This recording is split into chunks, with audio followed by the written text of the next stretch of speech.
जो मस्जिदों को आबाद करेगा अल्लाह उसके घर को आबाद करेगा, जो मस्जिदों को आबाद करेगा अल्लाह उसकी जिंदगी आबाद करेगा, जो मस्जिदों को आबाद करेगा अल्लाह उसकी दुनिया भी अच्छी गुजारेगा, आखिरत भी संवारेगा।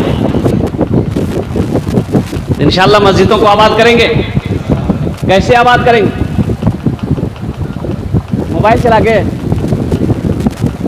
अच्छा देखिएगा, हम लोगों का पेट है भाई, पेट है ना, है नहीं है, पेट है, भूख लगती है, खाना खाते हैं, भात खाते हैं, रोटी खाते हैं, चावल खाते हैं, जो मयसर है खा लेते हैं, पेट भर जाता है, अल्हम्दुलिल्लाह पढ़ लेते हैं। तो मस्जिद का भी पेट है, मस्जिद का भी पेट है। तो मस्जिद का पेट है तो मस्जिद का खाना क्या है? मस्जिद का खाना नमाजी है। मस्जिद का पेट कैसे भरेगा? जब नमाजी नमाज पढ़ने मस्जिद में आएगा, ये मस्जिद का पेट भरेगा। अगर मस्जिद के अंदर में नमाजी ना आए तो मस्जिद का पेट खाली रहेगा, मस्जिद भूखी रहेगी। अल्लाह तबारक व तआला की बारगाह में कल क़यामत के दिन ये मस्जिद गवाही देगी। मस्जिद तो बना लेते हैं हम लोग, आबाद भी तो मस्जिद होनी चाहिए ना। अब बंदूक है, गोली है, ये नहीं। बंदूक है तो बंदूक लेके क्या करोगे? बारातगाह हटिया जाइएगा, बंदूक कंधा में लटका करके कहते गोली छोड़ो, बोले नहीं गोली नहीं चाह बोला, बंदूक को की फायदा? भाई मस्जिद है, मस्जिदों को आबाद करो। मस्जिदों को आबाद करोगे अल्लाह आपकी जिंदगी को आबाद करेगा, अल्लाह आपके घर को आबाद करेगा। मस्जिद के बगल में एक आदमी का घर था। अब वो भैंस 15-20 गो भैंस था उसका। अब वो भैंस चराता था, दिन रात भैंस के पीछे परेशान। तो इमाम साहब ने एक दिन पकड़ा कि हो ते खाली भैंस के पीछे परेशान था, नमाज वमाज पढ़ा, मरना छौन तोड़ा कि नहीं? बोला हाँ मरना तो छा हो, लेकिन की कर बोते देखे जाने बहुत परेशान रहे जिनमें दिनों भैंस चरावे जिन आ घास काटी काटी जी, घास खिलेते उलेते गोबर साफ करते करते रात गुजरी जी, बच्चे नहीं जाओ। तो इमाम साहब ने कहा कि भैंस पाल रहे हैं, नमाज पढ़िएगा ना, अल्लाह आपकी रोजी को बढ़ा देगा, अल्लाह आपकी रोजी को।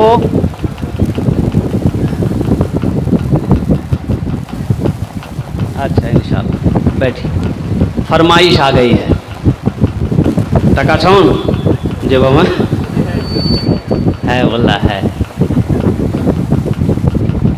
इमाम साहब ने कहा कि अल्लाह तेरी रोजी को बढ़ा देगा, और हकीकत कहा जो नमाज पढ़ेगा अल्लाह उसकी रोजी को बढ़ा देगा। सुभान अल्लाह बोले तो माशाअल्लाह।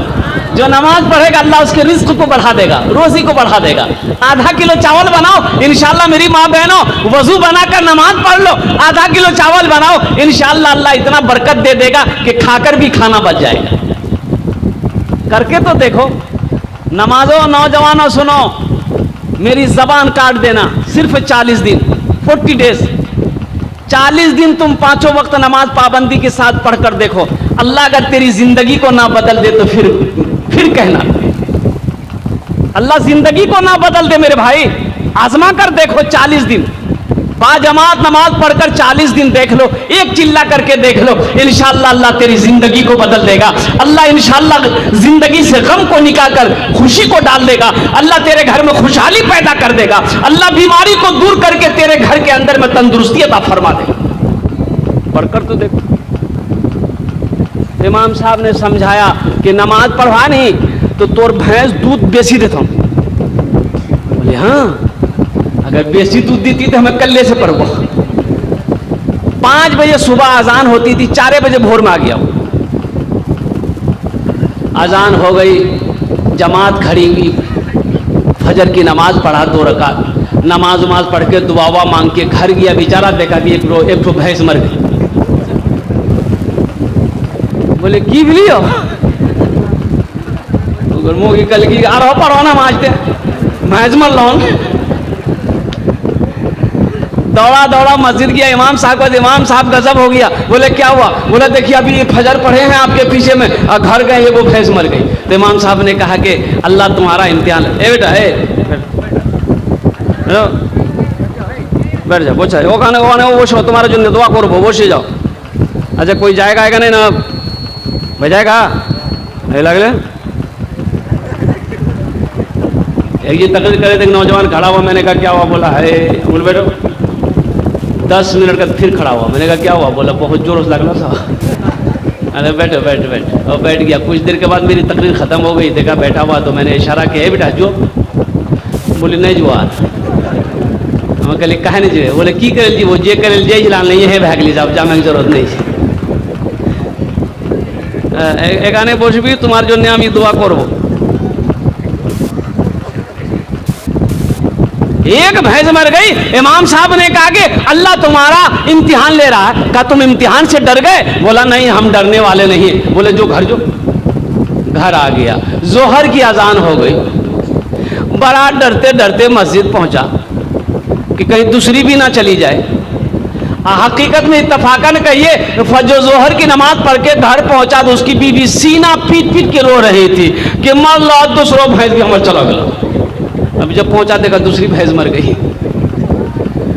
बेचारा सोचल कि 5 टेमक नमाज छी, 2 टेमक पढ़लान 2टा चलो गए। अब ऐसा तक पढ़बो तो 5टा चलो थी। एक पर्रू है नी, पर्रू के कहवे चिल्लावे पर्रू। मैं मरी गई पर्रू चिल्लावे। ये बोली जाता चिल्लावा मत, फरज पर लाइन नहीं चलो गई। तोर लिए फरज नहीं पढ़ो, खाली 2 रकात नफल पढ़ू न तो चलो जी। नमाज का ये पैगाम है। इसलिए मेरे बच्चों, मेरे नौजवानों, नमाजों की पाबंदी करो। नमाज पढ़ोगे अल्लाह तेरी जिंदगी को बदल देगा।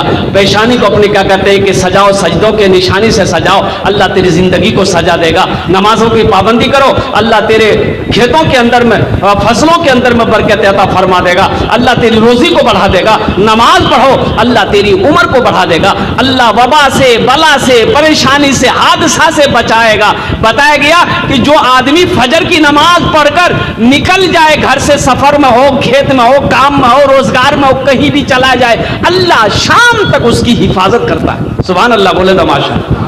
गौर करने का मकाम है।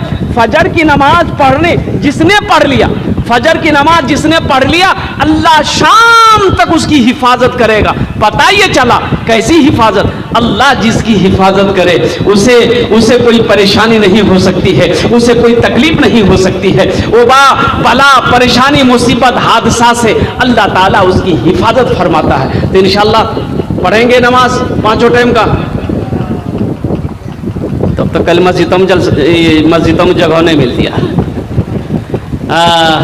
ये अल्लाह, ये कबूलियत की घड़ी है। हमारे बच्चों ने, नौजवानों ने, बुजुर्गों ने, हमारे भाइयों ने हाथों को उठाया है। ये अल्लाह जो बेनमाजी है नमाजों से दूर है। ये अल्लाह हम बेनमाजी तो नहीं कह सकते, नमाजों से दूर है। इसलिए कि जुमे की नमाज तो पढ़ता ही है, जुमे की नमाज तो पढ़ता ही है। इमाम साहब तकरीर कर रहे थे नमाज के बारे में कि लोगों नमाज नहीं पढ़ते हो अल्लाह चमड़ी खींच लेगा।